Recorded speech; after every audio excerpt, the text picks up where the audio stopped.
Ժողովուրդը տեղեկություններ էր ստացել, որ օրեր առաջ Գեղարքունիքի մարզի Սոտքի հանքում ադրբեջանական եւ հայկական կողմերը սահմանազատման աշխատանքներ են իրականացրել։ Հայաստանի Հանրապետության փոխվարչապետ Մհեր Գրիգորյանի գրասենյակից թերթին տեղեկացրել էին, որ Սոտքի հանքավայրի սահմանային հատվածում կատարվել են համատեղ տեղազնման աշխատանքներ Հայաստանի Հանրապետության եւ Ադրբեջանի Հանրապետության ներկայացուցիչների կողմից։ Գրիգորյանի գրասենյակը հերքել է թերթի տեղեկություններն այն մասին, որ ադրբեջանցի եւ հայ զինվորականները քարտեզով հանքի տարածքում են արդեն մի քանի օր։ Հրապարակը գրում է. դեկտեմբերի 10-ից 12-ը ծրագրված եպիսկոպոսատ ժողովը չեղարկվեց, բայց պարզ չեղավ, թե որն է անորոշ ժամկետով հետաձգելու պատճառը։ Իշխանական շրջանակներն ուրախացան, թե կաթողիկոսը ժողովում չունի մեծամասնություն, դրա համար զատնի դրեց։ Թերթին պատմել են, որ ժողովը հետաձգվել է ԱԱԾ-ի վայրագ ճնշումների արդյունքում։ Վեհափառին փոխանցել են, եթե ժողովը կայանա եւ 10 եպիսկոպոսների վերաբերյալ որոշումներ կայացվեն, դրան կհետևեն իրենց համար անցանկալի զարգացումներ։ Անգամ հոգեվորականների անուն են նշել, որոնց կձերբակալեն։ Հասկացրել են, այնպես կանեն, որ ժողովը չկայանա, կփակեն դրսից եկող հոգեվորականների մուտքը կամ կարգել են վերադառնալ իրենց թեմեր։ Վեհափառը չի ցանկացել սրել իրավիճակը։ Այս մասին տեղյակ են նաև 10 դիրադավները, որոնք մի կեղծ հայտարարություն տարածեցին, թե ափսոսում են հետաձգվելու առիթով, քանի որ ժողովին ուղված ասելիք ունեին, պատրաստվում էին իբրև թե իրենց տեսակետն արտահայտել։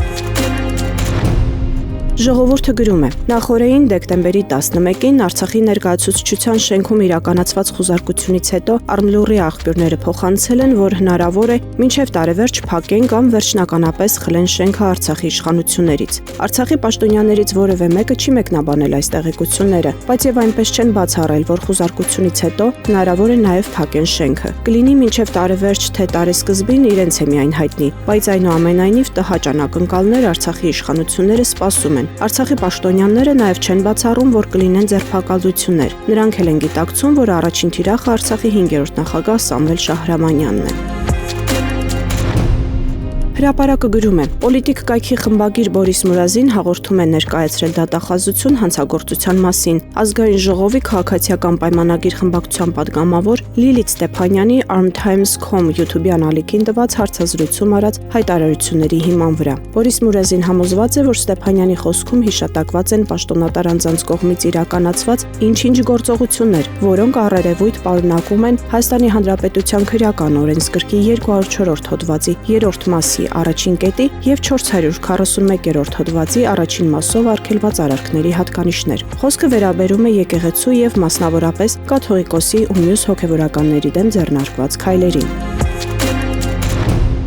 Հրապարակը գրում է. դեկտեմբերի 10-ին Արցախի ներկայացուցչությունում հրավիրված լսումների ժամանակ Արցախի Հանրապետության ԱԺ-նախագահ Աշոտ Դանիելյանը հայտարարել է, որ Ղարաբաղի հարցը փակված չէ եւ կոչ է արել շարունակել պայքարը Արցախի ինքնորոշման եւ արցախցիների վերադարձի համար։ Դրանից բառացիորեն մի քանի ժամ հետո Համբուրգում հայ համայնքի հետ հանդիպման ժամանակ Նիկոլ Փաշինյանը հայտարարեց, որ Ղարաբաղյան հարցը փակված է։ Վերադարձի թեման խիստ վտանգավոր եւ առաջարկեց Ադրբեջանին փակել իրար հետ կապ չունեցող երկու Արցախ վերադարձի եւ Արևմտյան Ադրբեջան ադրբեջանցիների վերադարձի թեմաները։ Սա թերևս նրան քիչ թվաց եւ երեք դեռ Հայաստան չվերադարձած հրահանգեց ուժայիններին մտնել Արցախի ներկայացուցչություն խուզարկել։ Մի քանի ժամ տևած քննչական գործողությունների ընթացքում ԿԿ-ն հրաժարվում էր ասել, թե ինչ գործի շրջանակներում են խուզարկում, թեև ակնհայտ է, որ փորձում էին բռնել արցախցիների վախը, որ չխոսեն Արցախի եւ տունդարձի մասին։ Թերթը տեղեկացել է, որ քննիչները ձեռնունայն են դուրս եկել ներկայացուցչությունից։